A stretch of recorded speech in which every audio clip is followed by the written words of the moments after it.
Hello' guys, মই নিবিৰ আৰু মোৰ অন্য এটা নতুন শ্বৰ্টছলৈ সকলোলৈকে স্বাগতম জনাইছোঁ। বিহু মাৰোঁতে মাৰোঁতে মোৰ শ্বৰ্টছ বনোৱা হোৱাই নাই। মই আছোঁ বৰ্তমান বান্দৰদেৱাৰ মামাহঁতৰ ঘৰত।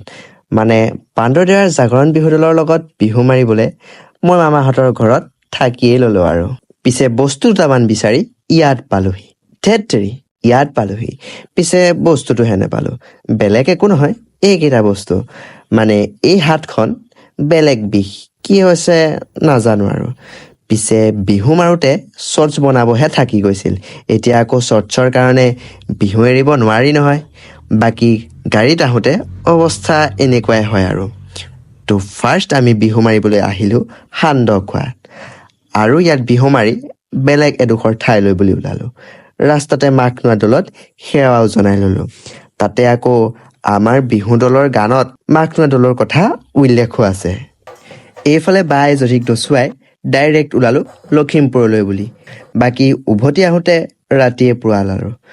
লালুকত ৰৈ চাহ একাপ খাই মাইণ্ডটো অলপ ফ্ৰেছ কৰি ল'লোঁ।